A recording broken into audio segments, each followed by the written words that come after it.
पाहून या रूप मन झाले दंग, पाहून या रूप मन झाले दंग, जन्मोजन्मी गजानना लागो तुझा छंद, जन्मोजन्मी गजानना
हा दास चरणी लीन येतोय. वरमरोही वरमरोही वरमरोही वस्ता सूत्र झाला मी कैलास पर्वती पिता दिंद तांडव नृत्य पाहत असता तुझी दीनवाणी हाक ऐकली आणि या रंग मंचकावर सांग रे भक्त हाक देण्याचं कारण तरी काय? विघ्ने बहु येती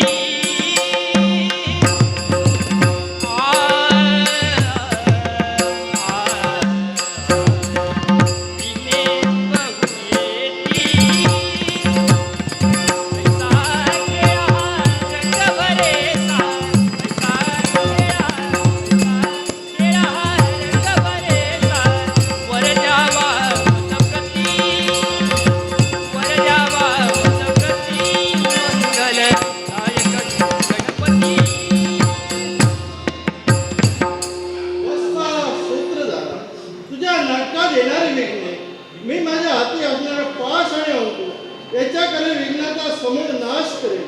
अन्य काही इच्छा? अन्यही बाले वदसी कैसी अन्यही बाले वदसी कैसी चिंता मत भारी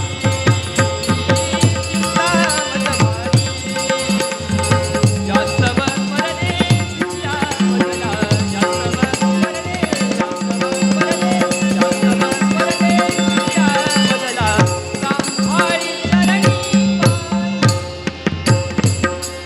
वस्ता सूत्र झाला तुझ्या नाटकातील सर्व पात्र देवगुरु बृहस्पतीप्रमाणे भाषण करते, गणगंधर्वाप्रमाणे गायन करते आणि अष्टरंगाप्रमाणे नृत्यही करते असा माझा शुभ शुभ आणि मंगलकरेचा आशीर्वाद. सुखकर्ता दुःखहर्ता वार्ता विघ्नाची तुम्ही वाजया सर्वांनी सुंदर निसर्गे माणसा फळा. जय देव जय मंगलमूर्ती दर्शन वाटे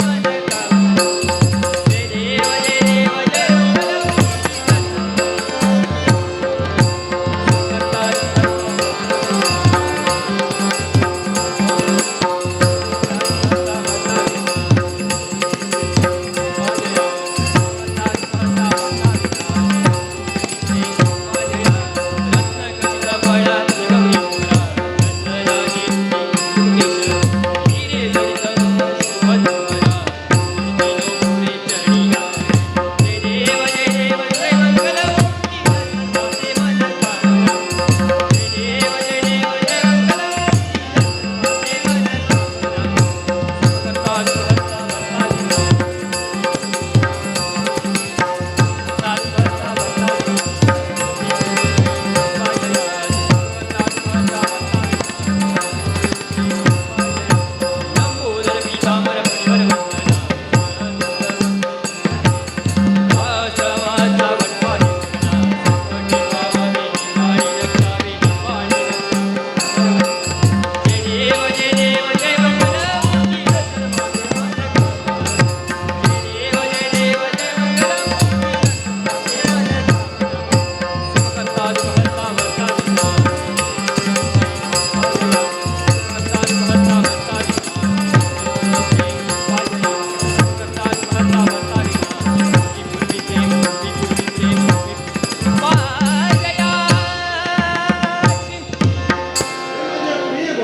पदकमनी दासासे पदकमनी दासासे भावे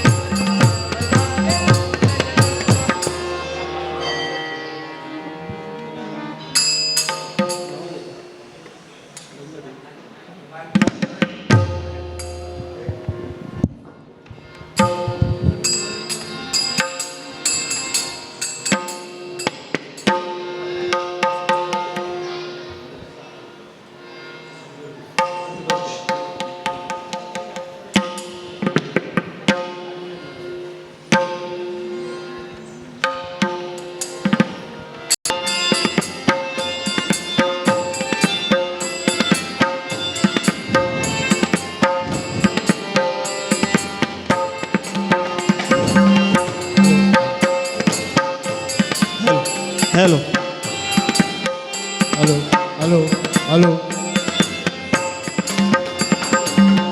सुस्वागतम सुस्वागतम सुस्वागतम.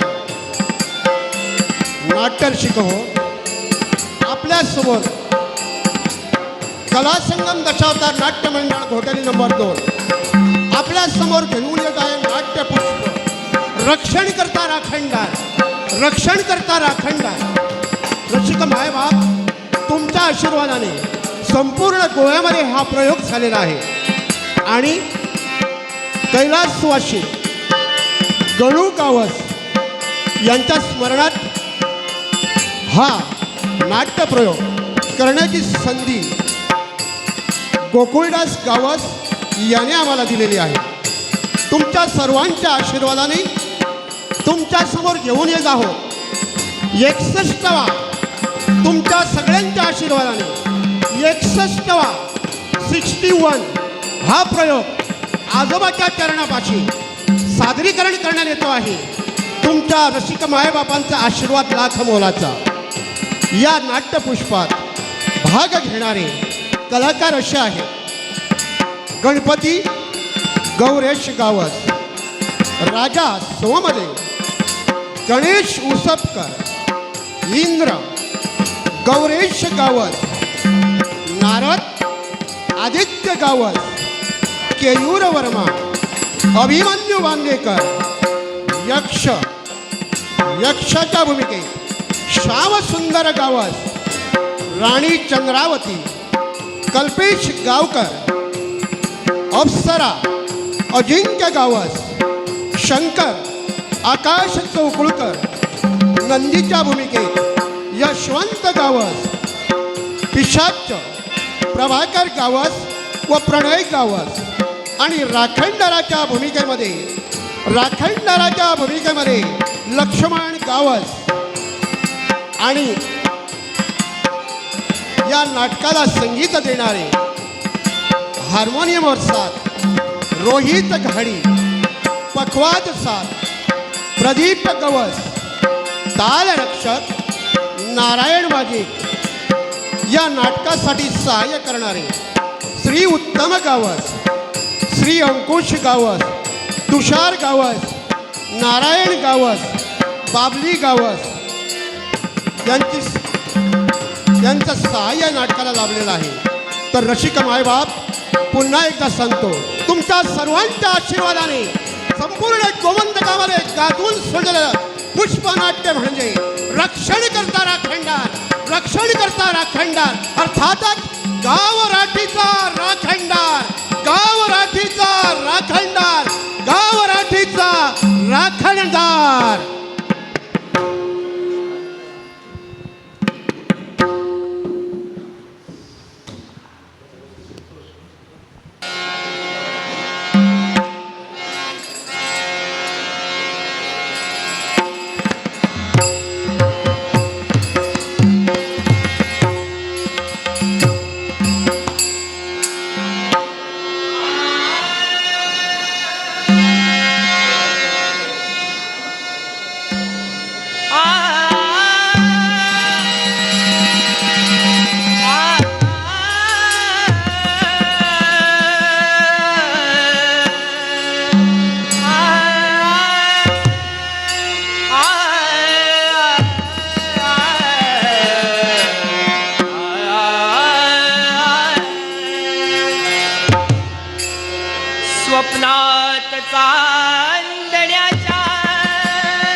करो.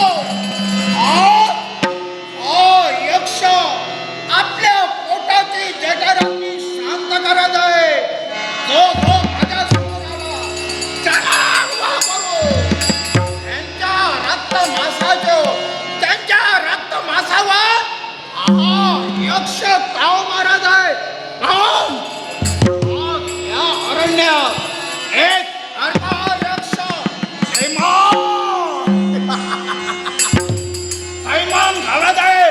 पण कुणी शिकार मला साध्य होत नाही. अरे रे जर का मला शिकार साध्य होत नसेल, आज माझ्या पोटाची खरेदी कशी काय करणार?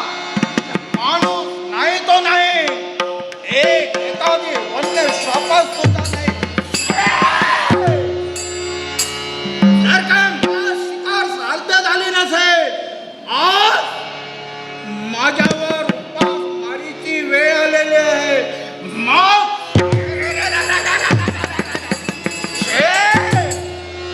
नाही, आज भुकेने जीव खालीवर होत आहे. एक तरी शपथ मला पाहिजे. जर माझ्या पोटात संतोष झाला नसेल, आता कसं होणार? आणि एक सारखा विचार. हो, एका मुलाची कारणीभूत कोण असेल? स्वतः यक्ष.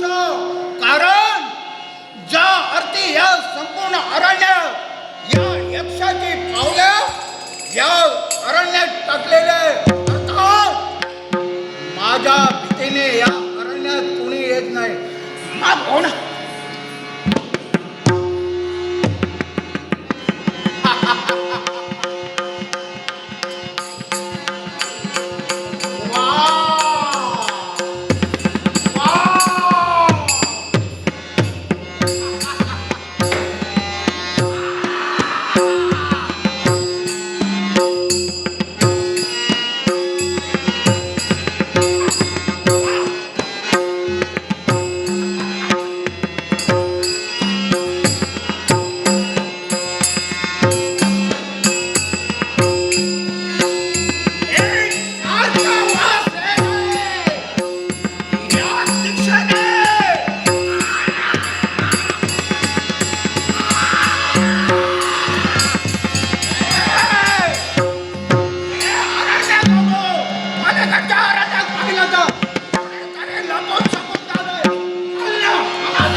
एकाएकी मी माझी शिकार गिरंतूत करण्यासाठी गेलो असता. त्यांचा वरदास्त माझ्या मस्तकी पडता लागलेली तृषा शांत झाली. अर्थात हे कुणी सामान्य नव्हे, म्हणजे विचारतो नारायण. मी आज माझ्या देहाला संज्ञा म्हणजे यक्षराज. यक्षराज आज माझ्यावर असंख्य प्रश्नाचा घडीमार होत आहे. आज भुकेने व्याकुळ झालेला जीव शिकारीसाठी जात असते वेळी हा वरदस्त माझ्या मस्तकी पडताच मला लागलेली तुषा शांत झाली. मग सांगा हा हात नक्की जादूचा असावा. जादूचा हात आहे. ए!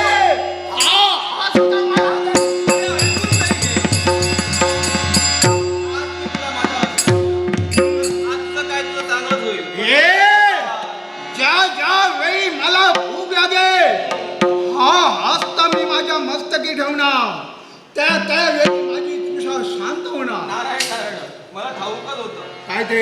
अरे तुझ्यावरही उपासमारीची वेळ आली याच्याही मुळाची कारण आहे. असं कोणतं? अरे स्वर्ग स्वर्ग प्रथम मला मृत्यू. सांग. हा कोण आहेस तू? माझं नाव नारद. काय? हा. इथं का आणि कशासाठी? अरे मुद्दामून येणं झालंय. तुझ्यावर आली उपासमारीची वेळ कुठेतरी दूर व्हावी म्हणून त्या इच्छेने माझं इथपर्यंत येणं झालंय. वत्सा! माझ्यावर आलेली उपासमारी कशी आणि केव्हा शांत अरे होणार? समोर दिसणारी शूरपारक नगरी. हे? हा काहीतरी बोलू नको. अरे मी काही बोलतच नाही. हे जर अरण्य सोडलं, हा हे अरण्य सोडून पलीकडच्या अरण्यात पाहिलं म्हणजे समोर दिसताय ती शूरपारक नगरी. शूरपारक नगरी. मग त्या नगरीचा आणि माझा संबंध आहे म्हणून तुला मी सांगतोय. असा कोणता? शूरपारक नगरीचा राजकर्ता राजा सोमदेव याने आपल्या सर्व नागरिकांना सांगून ठेवलं आहे काय ते? कुणी अरण्यात जायचं नाही आणि अरण्यात गेला तर तुझ्या नावाचा उदो होतो नारायण. आणि सर्वांचं वाटोळं होईल म्हणून सर्व नागरिकांना त्यांनी सांगून ठेवलं कुणी अरण्यात जाऊ नका म्हणून आली तुझ्यावर उपासमारीची वेळ. माणूस येत नाही. हा राजकर्त्याने सांगितलं. जनावर तरी यायला पाहिजे. जनावरांचा विषय बाजूला ठेवून कशाला? अरे तो राजकर्ता आहे. राजकर्त्याला शक्ती आहे सामर्थ्य तुझ्याजवळ काय आहे? माझ्याजवळ? अरे माझ्याजवळ जी शक्ती आहे अन्य कुणाजवळ नाही आहे. तुला वाटतं अरे आजपर्यंत तुझ्याजवळ शक्ती आहे तर आजपर्यंत कुठे कमी आहे? जो माझ्या समोर येतो हा. त्याला ठार करू. आज मी माझ्या पोटाची जगाराती शांत करत आहे. हा. मग सांग, शक्ती असल्याशिवाय कुणी एक करणार का? अरे तू इथंच बसतो आहे. शक्य असून काही पण करू येतं पण मला सांग त्या राजकर्त्या अजूनपर्यंत तुझी कधी भेट झाली का? राजकर्ता माझ्या समोर कधी आलाच नाही. आला नाही.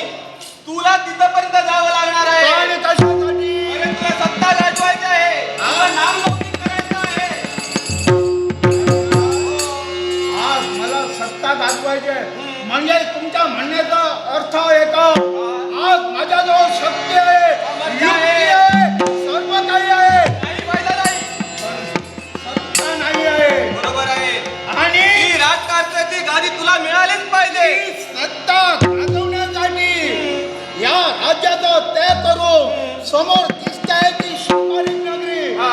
त्या शूरपारक नगरीपर्यंत जायला हवं. सर्व नागरिकांना तिथे जाऊन सांगून काय ठेव. करू? सर्व देवांची भक्ती बंद. भक्ती आजपासून तुझी व्हायला पाहिजे. म्हणजे हा. ती देवतांची भक्ती चाललेली आहे बंद. ती बंद. आणि ह्याच्या पुढे भक्ती कुणाची करावी? या यक्षाची. जर का असं झालं असेल माझ्याजवळ सत्ता येणार. म्हणून आजपासून मी तुझा गुरु आणि तुझ्याकडनं मग असं असेल त्यावेळी हा. त्या आशीर्वाद.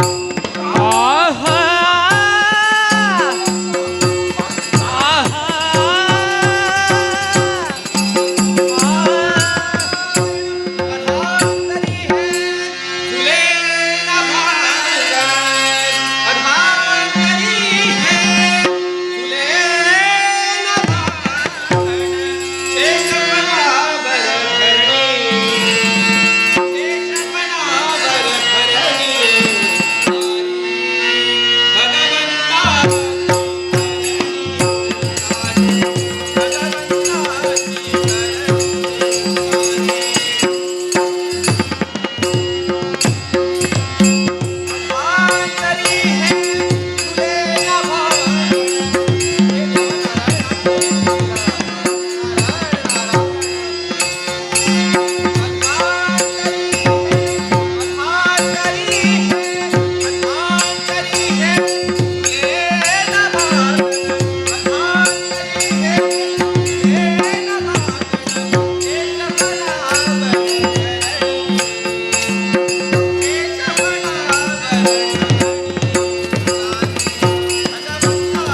सत्यमेव जयते जयते सत्यमेव जयते जयते सत्यमेव जयते जयते सत्यवागणे सत्यबोलणे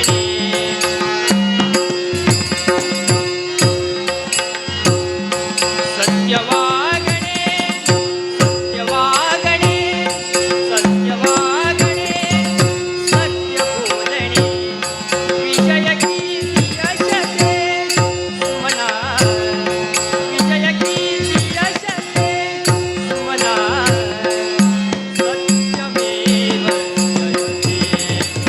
जयते विजयते सत्यमेव जयते विजयते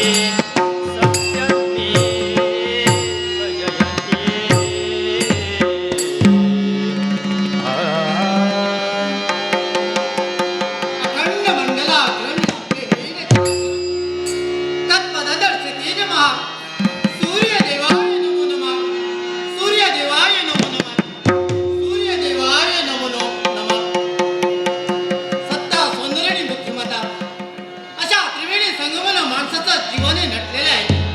हे भगवंत तू कुठे आहेस आणि कुठं नाहीस. जळी स्थळी काष्टी पाषाणी करून भक्ताच्या दशाकडून उरलास. एवढंच नव्हे सत्य दया धर्म समता शांती क्षमा आणि निर्वासतेच्या धैर्यानं विचार करून प्रत्येक माणसानं शुद्ध ज्ञानी व्हावं. दान धर्म गुण गांभीर्य विचार समते परमकार्य या गुणानं गुरुभजने सदा लीन राहावं. चित्त मन शुद्ध करून गुरुचा समुदाय मिळावं. त्यात बसण्याची प्रथा प्रत्येकानं धारण करावी. शास्त्र संग्रह करून पुण्य संग्रह करावं. पण कुणाचाही दुराग्रह करू नये. हीच तरी राजलक्षण होय. राजा या पदवीचा प्राप्त नसे जगती कुणी मानवे. राजा ईश्वरी छामणे चालवे.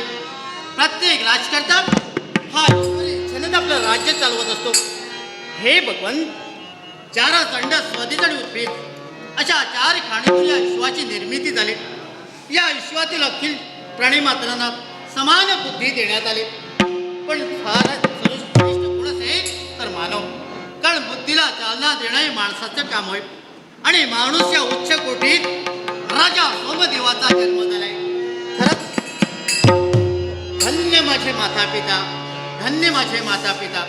आज अणु रेणूपासून ब्रह्मांडापर्यंत जीव जंतू कुर्मी कीटा यक्ष गणगंधर्व किन्नर यांचा मुक्त संचार म्हणजे देवा तुझ्या कृपेचा ठेवा. तुझ्या इच्छेविरुद्ध वृक्ष वल्लवीचं पान हलत नाही. तुझ्या माझ्यासारख्या मानवकोटी जन्म पाळलेल्या मनुष्य तरी प्राण्यात तरी काय. आणि म्हणून शांती दे.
यथा राजा तथा प्रजा.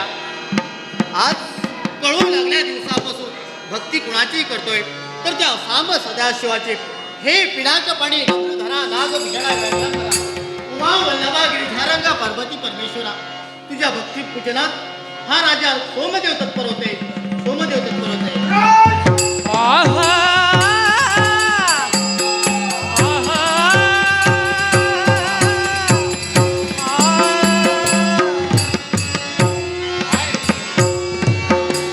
आज दरबाराच्या प्रवेशद्वारावर कोणीतरी एकेरी नावानं हाक. हे राजकर्ता सावध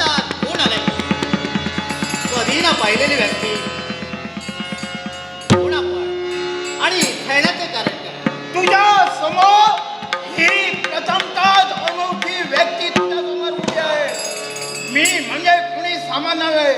ऐ! नाव माझं यक्षराव. यक्षराज, हे यक्षराज, कहाणी कशासाठी इथं आला? एकच कारणाशिवाय कोणती क्रिया घडत नाही. कारण आहे म्हणूनच तुझ्यापर्यंत माझं येणं झालेलं आहे. असं बोलता का? सांग, या संपूर्ण तुझ्या राज्यात तुम्ही कोणत्या देवतेची भक्ती करत आहात? हे यक्षराज, माणसानं कोणाच्या कुठल्या देवतेची भक्ती करावी हा त्याचा मूलभूत अधिकार आहे. बरोबर. मला सांग, भक्ती आणि तुझा संबंध किती काय? संबंध आहे म्हणूनच विचारत आहे. आज तू या राज्यात कोणत्या देवतेची भक्ती करत आहे? त्या म्हणजे काय? अरे, कळू लागल्या दिवसापासून सदाशिवाची मी भक्ती करतोय. हा महादेवाची भक्ती. का त्या शंभू महादेवाची तुम्ही भक्ती करत आहात? ऐ! आजपर्यंत जी तुम्ही भक्ती केलेली आहे तेवढी पुरे झालेली आहे.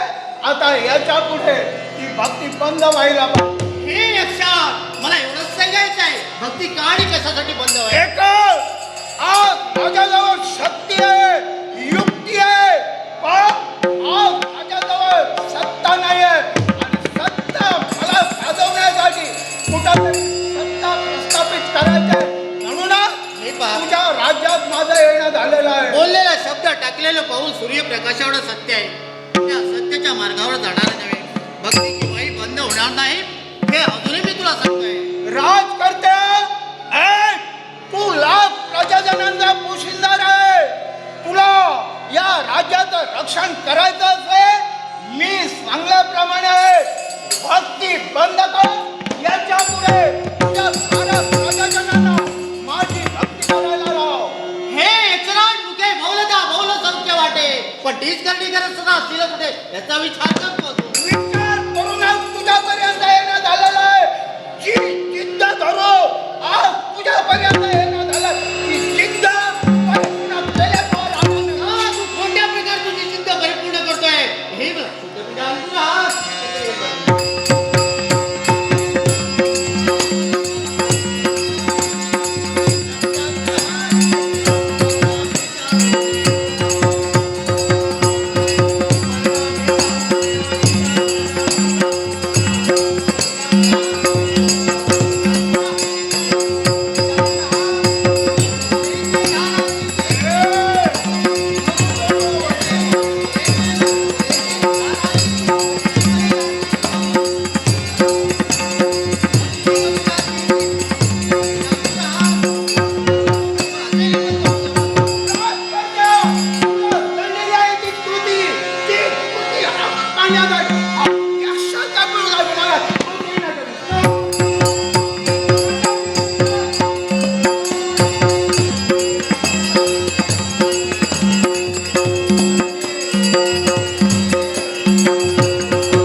तुझं माझं दोन झालं आणि अशा धुमचक्रीत एक आहे की माघारी झाला गेलास. पण जाता जाता तुझ्या मुखाट शब्द बाहेर पडले. हे राजा सोमदेवा ऐक, आज जातोय तू तुझ्या भीतीनं नव्हे. 3 दिवसाची मुदत देतोय तुला आणि 3 दिवसात तुझ्या मतात जर परिवर्तन नघडलं नसेल तर तुझ्या जीवनाची चिरफाड केली जाईल. अरे रे, इकडं आडण तिकडे वीरशा दुहेरी कंचित राजकर्ता दगडबंद झालाय. पण काय करावं? ही कटू अर्था माझ्या लाख प्रजाजनाला कथन करावी की माझी भार्या महारणीला कथन करावी. पण काही का असेना, नाही नाही, ही गोष्ट प्रथमतः महारणीला कथन करावे, तदनंतर प्रथम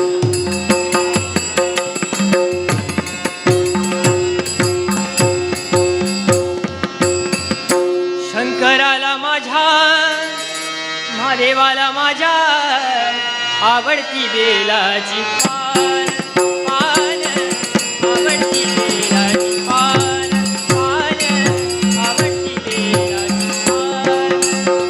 शंकराला माझ्या महादेवाला माझ्या, शंकराला माझ्या महादेवाला माझ्या आवडती बेलाची पान पान, आवडती बेलाची पान पान, आवडती बेलाची पान. गळ्यात शोभे द्राक्षमाळ,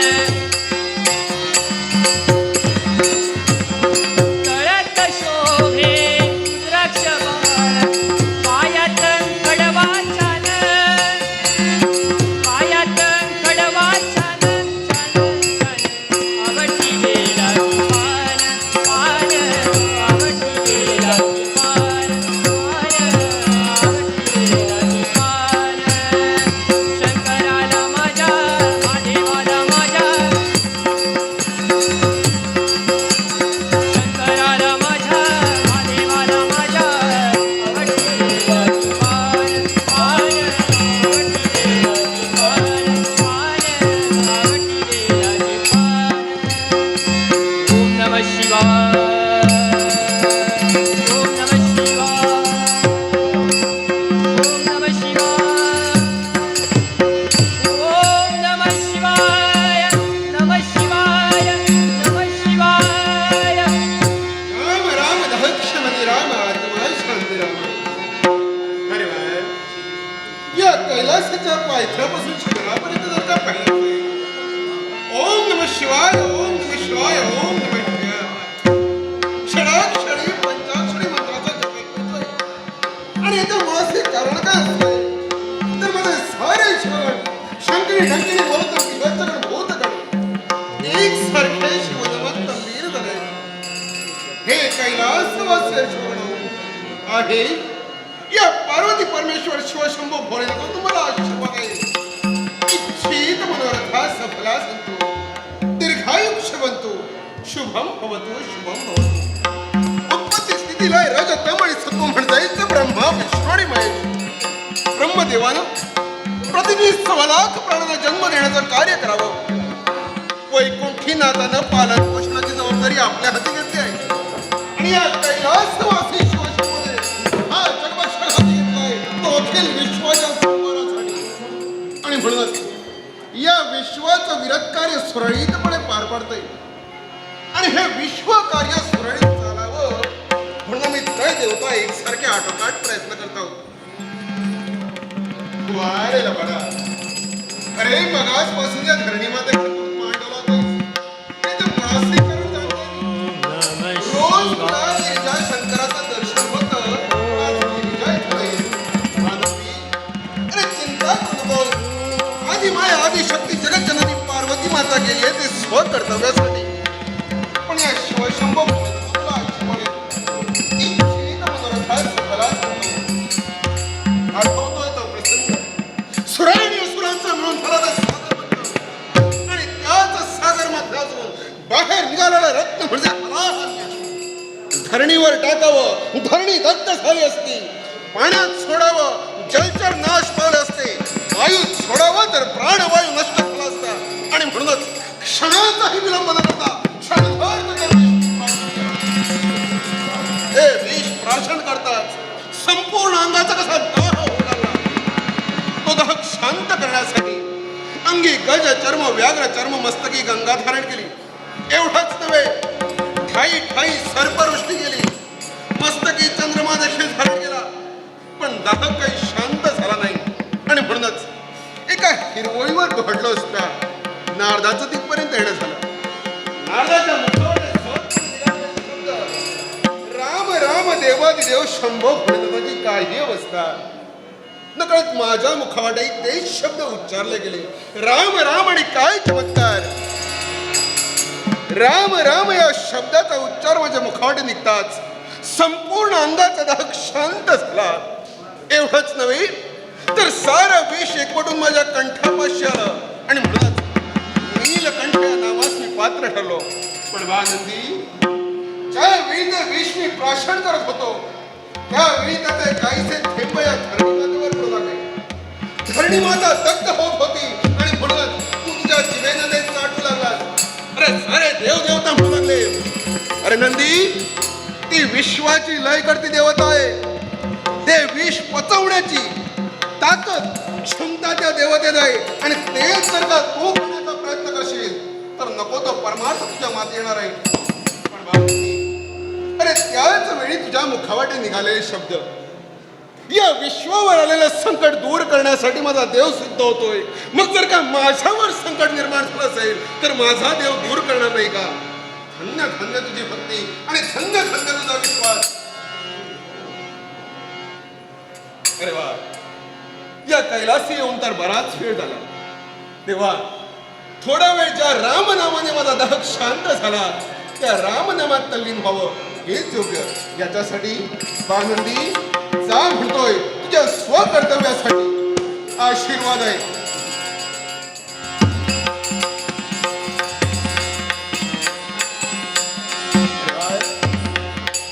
पण एकाएकी या कैलासी पाहिलं असेल तर नारायण नामाची ललकारी ऐकू येते. म्हणजे नारदाचं आगमन इथपर्यंत होतंय. येऊ दे.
कल्याण वस्तू कल्याण वस्तू. देवा झालं मला तसं. नारदा अरे आज एकाएकी या कैलासापर्यंत तुझं आगमन का रे बरं? देवा माझं या कैलासी येणं झालं तर मुद्दाम मुद्दाम तू हा. मग देवा मला सांग रे, तू आता जागा आहेस की झोपी गेला आहेस? नारदा हा. कोण शब्द तुझं मुखात बाहेर येतोय? जे काही बोललो ते सगळंच बोललोय. तुम्हाला कदाचित वाईट वाटलंही असेल, पण देवा शूर्पणख नगरीचा राजकर्ता तुमचा कोण? हे नारदा शूर्पणख नगरीचा राजकर्ता राजा सोमदेव तुमचा कोण? अरे शूर्पणख नगरीचा राजा राजा सोमदेव हा. हा माझा निस्सीम भक्त आहे. मग निश्चित तुमचा भक्त ना, त्या भक्तावर एखाद्याने संकट जर निर्माण केलं, देवा तू काय करशील? म्हणून मी आता बोलत आहे, देवा तू जागा आहेस की झोपी गेला आहे? वा रे नारदा हा. अरे तुला काय वाटलं माझं माझ्या भक्तांवर लक्ष नाही की काय?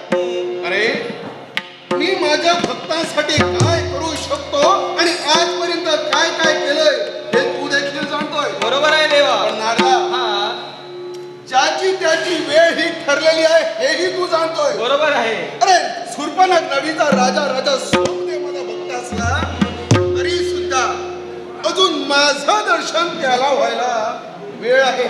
बरोबर आहे. आणि याच्यासाठी मी त्याला त्याच्या संकटातून दूर करण्यासाठी जाऊ शकत नाही. पण हे नारदा तुझ्या मनी असणारी चिंता हा. आज माझ्या भक्तावर संकट निर्माण झालंय. ते संकट दूर करण्यासाठी हा शिवशंभ बोलणार काय करतो हे तुला देवा पाहायचं. काय करणार आहेस ते सांग. मग पहा बोलून म्हणतो दाखव, काहीच फायदा नाही. चिंता करू नको. हा.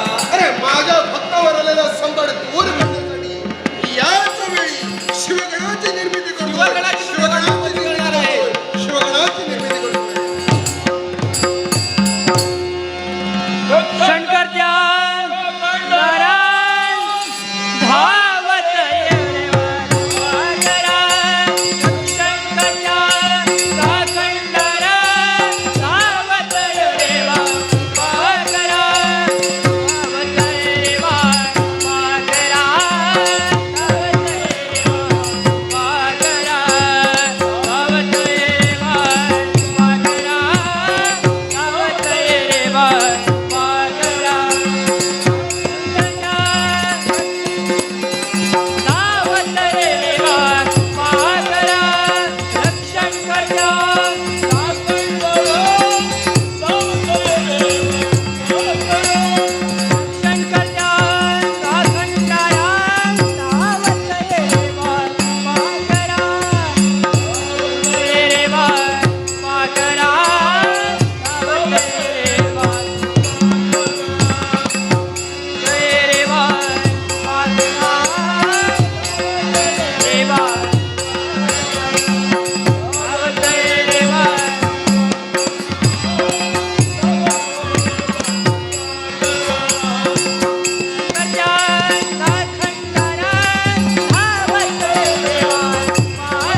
करतो आहे का आणि कशासाठी जातो आहे कुठे काय करतो आहे आणि काय काही सुचत नाही एक सारखा मी मार्ग भ्रमण करतो आहे पण का कुणीतरी मला हात देत आहे या मार्गाने मार्ग भ्रमण करता करता या समोर दिसणार आहे हे उंच उंच शातरकी डोंगर दऱ्याने खोऱ्यातून पायवाट करत करत या इथेपर्यंत मी पोहोचलो आहे माझ्या अवतीभोवती कुणीतरी मार्ग दाखवण्यासाठी मला तत्पर होत आहे सावलीप्रमाणे माझ्या पाठीमागे कुणीतरी फिरतो आहे पण गोड दृष्टीपटाने कुणीच येत नाही असंख्य प्रश्न मला भेडसावत आहे काय करावं कुठं जावं काय खावं आणि काय प्यावं माझं कार्य तरी काय मी कोण माझा जन्म कसा झालेला आहे याचं ज्ञान मला नाही असंख्य प्रश्न मला भेडसावतात आहे या साऱ्या प्रश्नांची उत्तरं या साऱ्या प्रश्नांची उत्तरं कोण मला देईल मी नाही चिंता करू नकोस या सगळ्या प्रश्नांची उत्तर मी देणार आहे एकाएकी मनावर एक प्रश्न निर्माण झाले एकाएकी मनावर एक प्रश्न निर्माण झाले त्या प्रश्नाची उत्तरं मिळवण्यासाठी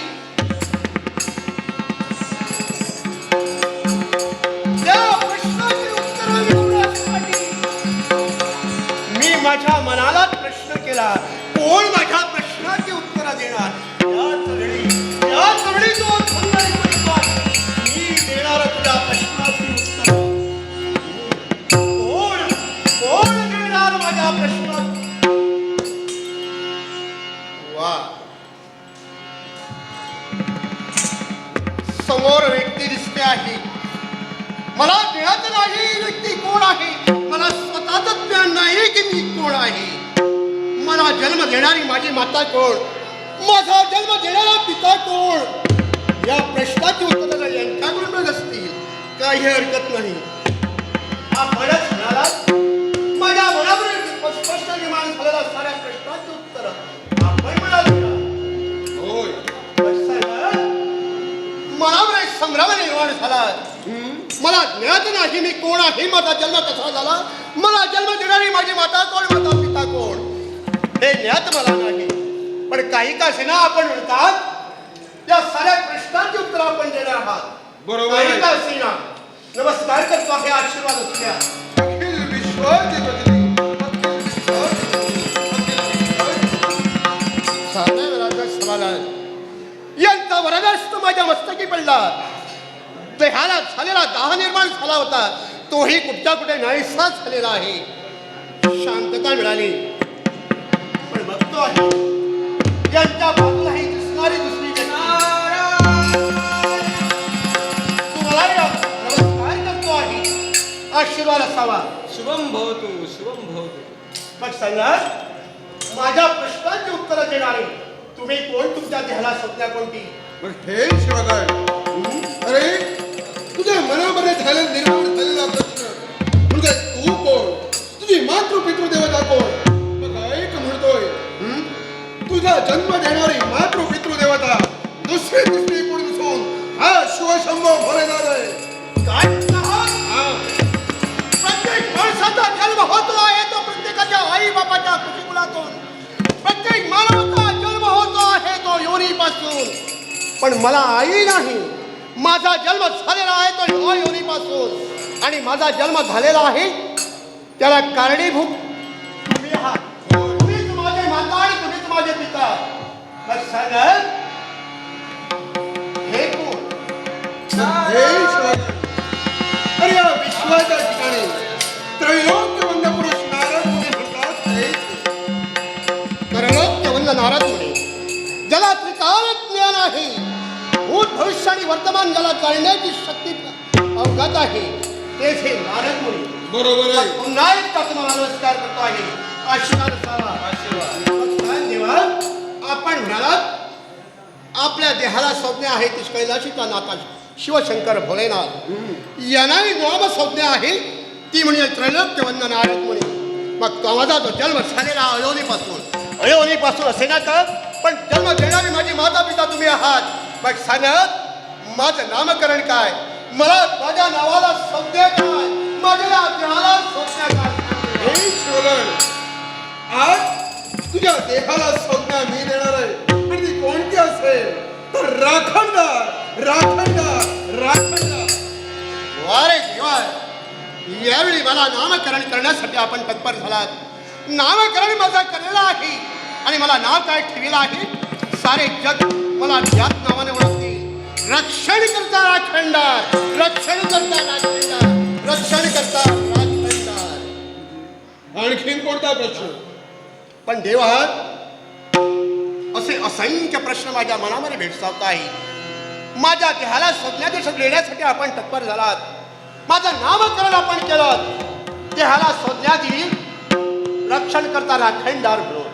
पण सांग देवा, मी मगापासून बघतो आहे, जन्म आपण दिलात, नामकरण आपण केलं, पण सांग देवा, माझा जो जन्म झालेला आहे तो काळ कशा करता, एवढंच नव्हे तर देवा, देवा साहेब, मगापासून मी निरीक्षण करतो आहे, माझ्यावरही तुमच्यावरही आणि या नारळावरही साम्यता नाही. माझ्याकडे जे आहे तुमच्याकडे नाही, जे तुमच्याकडे आहे ते यांच्याकडे नाही. मग सांग देवा, याही प्रश्नाचे उत्तर आपण देणार का मला? चिंता करू नकोस. तुझ्या मनामध्ये जडलेल्या संपूर्ण सर्व प्रश्नांची उत्तरे हा शिवशंभू भोलेनाथ देणार आहे. मग सांग देवा, असंख्य प्रश्न मनावर भेडसावत आहे. एका एका प्रश्नाची उत्तर मिळवण्यासाठी हा राखणदार तत्पर होतो आहे. मग सांग देवा, माझ्याकडे जी आयुध आहे ती कुणी दिलेली आहे? हे राखणदार, तुझ्याकडे जी जी आयुध आहे ती या शिवशंभू भोलेनाथानंच तुला दिलेली आहे. मग साहेब, जेव्हा ती काढ कशा करतात, जेव्हा मी बघा असं म्हणतो आहे, तुमच्याकडे आहे ते माझ्याकडे नाही आणि माझ्याकडे आहे ते तुमच्याकडे आणि माझ्याकडे समेत नाही. दादा तुमचा मी पुत्र असेल सुद्धा.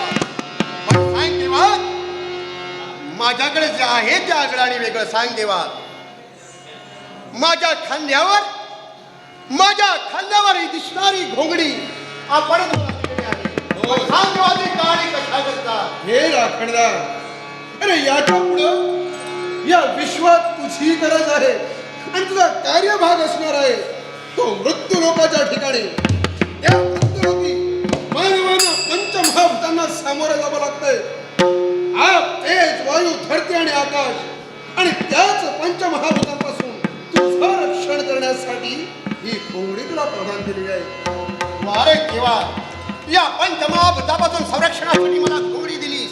पण देवा, एका प्रश्नाचं उत्तर मिळालं. माझ्या दुसऱ्या हातामध्ये एक दंडुका आहे आणि तो सुद्धा साधा दंडुका नसून नाद देणारे नुपूर त्या दंडुक्याला आहे. मग सांग देवा, हा दंडुका माझ्या हाती का देवा? हे राखणदार, अरे हा दंडुका म्हणजे सामान्य दंडुका नव्हे तर विजयी दंडक आहे. ज्यावेळी तू तुझा कार्यभाग सिद्ध करत असशील त्यावेळी तुझ्या संरक्षणासाठी हा दंडुका तुला दिला आहे. पण देवा, त्याला नुपूरचा नाद देणार आहे, नुपूर त्याला आहे. हे नृपुर त्याला आणि कशासाठी दिला सांग आहे? देवा, तर हे राखणदार, तुझा कार्यभाग सुरू होणार आहे तो मध्यरात्री. राखीतून तुला फेरफटका मारावा लागणार आहे. तो फेरफटका मारत असताना तू सारं विश्व पाहू शकशील पण तुला कोणीही पाहू शकणार नाही. पण जर का चुकून एखादा व्यक्ती तुझ्या मार्गामध्ये येत नाही त्याला तुझी चाहूल मिळावी म्हणून हे नुपूर तुझ्या विजयी दंडकाला बांधण्यात आले आहे. देवा, माझ्या मार्गात कोणी आडवा येऊ नये, या नृपुराचा नाद त्याच्या कर्णापर्यंत पोचावा म्हणून माझ्या या दंडुक्याला आत्मसंरक्षणासाठी हा दंडुका दिला. त्याला हे नृपूर. वा देवा, किती काळजी आपण माझी घेतलेली आहात. मग सांग देवा, एका हातामध्ये हा दंडुका आणि दुसऱ्या हातामध्ये पेटती मशाल, काळ कशासाठी देवा? अरे राखणदार, अरे तुला मी सांगितल्याप्रमाणे तुझा कार्यभाग सुरू असणार आहे तो मध्यरात्री. त्या मध्यरात्री तुला उजेड म्हणून एक पेटती मशाल तुझ्या हाती दिली आहे. कारण तुझा जो कार्यभाग असणार आहे, तुझी जी वाटचाल असणार आहे ती गावावरच्या सीमेवर असणार आहे. त्या सीमेवरून झाडा झुडपातून फिरत्या वेळी तुला उजेड मिळावा म्हणून पेटती मशाल तुझ्या हाती दिली आहे. वा वा वा देवा, धन्य झालो मी. मग सांग देवा, 4 प्रश्नांची उत्तर मिळाली. राहिला तो 5वा प्रश्न आणि शेवटचा प्रश्न, आणि तो म्हणजे मी मगापासून बघतो आहे देवा, तुमच्या पाय अनवाणी आहे. या नावात म्हणजे पाय अनवाणी पायाने हे फिरत आहे. मग सांग देवा, माझ्याच पायामध्ये या चर्माच्या पादुका काळी कशासाठी देवा? हे राखणदार, अरे चर्माच्या पादुका तुला का आणि कशासाठी दिला असते? तर ज्यावेळी तू फेरफटका मारत असशील, झाडा झुडपातून काट्या कुडपातून तू जात असशील, त्यावेळी तुझ्या पायाला संरक्षण म्हणून ह्या चर्माच्या पादुका, आणि त्यातल्या त्या चर्माच्या काम म्हणून तर रात्रीच्या वेळी ज्यावेळी दृष्ट शक्तीचा प्रभाव वाढलेला असतो, त्या दृष्ट शक्ती या चर्माच्या वासानं तुझ्यापासून 4 हात लांब राहतील. एवढंच नव्हे तर साऱ्या दृष्ट शक्ती तुझ्या ताब्यात राहणार आहे. याच्यासाठी या चर्माच्या पादुका तुला वा देण्यात आल्या. वा वा वा वा देवा, साऱ्या प्रश्नाची उत्तर आपण दिलीत. पण एक देवा साहेब, प्रत्येक माणसाचा जन्म होतो आहे तो योनीपासून, आणि माझा जन्म झालेला तो अयोनीपासून. जन्म नव्हे तर ती माझी उत्पत्ती आहे, आणि ती उत्पत्ती केलेली आहात आपण, आणि काळ कशासाठी केला? हे राखणदार, कोणतं कार्य माझ्या हातून घडवायचं आहे तुम्हाला म्हणून माझी उत्पत्ती केला? याच्या पूर्वी या प्रश्नाचं उत्तर देण्यापूर्वी माझ्या एका प्रश्नाचं उत्तर देशील का? सांग देवा. मग हे राखणदार, अरे माझा भक्त हा तुझा कोण रे? देवा, अर्थात तुमचा जो भक्त म्हणजे माझा मानस बंधू आहे तो, शेवट. आणि त्या बंधूच्या रक्षणासाठी काही करण्यासाठी हा राखणदार तत्पर होणार आहे. मग हे राखणदार, आज मृत्यू लोकांच्या ठिकाणी या तुझ्या पित्याच्या भक्तावर संकट निर्माण झालंय, आणि तेच संकट दूर करण्यासाठी तुला हा अवाढव्य देह दिलाय. देवा, या मृत्यूलोकी वावरणाऱ्या मानवाच्या रक्षणासाठी माझी उत्पत्ती. मग सांग देवा, या पृथ्वीतलावरती असंख्य शास्त्रज्ञ भक्त तुझ्या आहेत. मग सांग देवा, कुणाला भक्तावर तुझ्या संकट आलेलं आहे? सांग देवा, तुला काही विलंब होता. त्या भक्तावर आलेले संकट दूर करण्यासाठी हा राखणदार तयार होतो आहे. महाराजा, अरे हा माझा पुत्र माझ्या भक्तावर आलेलं संकट दूर करेनच करेन. मग राखणदार ऐक म्हणतोय, या कैलासाच्या पायथ्याशी शूर्पणख नगरी, आणि त्या शूर्पणख नगरीचा राजा सोमदेव, त्या सोमदेवावर आज संकट निर्माण झालंय, आणि तेच संकट तुला दूर करायचं आहे. राज्यकर्त्या सोमदत्ताला त्रास देण्यासाठी अशी कोण व्यक्ती तयार झालेली आहे? एकदा धरावं साहेबांना, नाही त्याच्या त्याचा न्यायनाट केल्याशिवाय हा राखणदार स्वस्त बसणार नाही. पण सांगा, असा कोण शत्रू आहे तो राज्यकर्त्याला त्रास देणारा? पण हे राखणदार, एक यक्षनामक व्यक्ती आज माझ्या भक्ताला त्रास देण्यासाठी सिद्ध होतोय. याच्यासाठी जा म्हणतोय, पृथ्वी तलावर जा, आणि माझ्या भक्ताच्या रक्षणासाठी. वारे यक्षराज, एक यक्ष माझ्या देवाच्या भक्ताला त्रास देण्यासाठी तत्पर जात आहे. मग देवा, क्षणात काही विलंब न लावता, प्राण गेले जरी चालतील पण क्षणाचा विलंब न लावता, डोळ्याचं पात्र लावताय तोच त्या यक्षापासून तुमच्या भक्ताची सुटका करीन, करीनच करीन. देवा, त्या राखणदारा धावत देवा, रक्षण करता राखणदारा धावत देवा,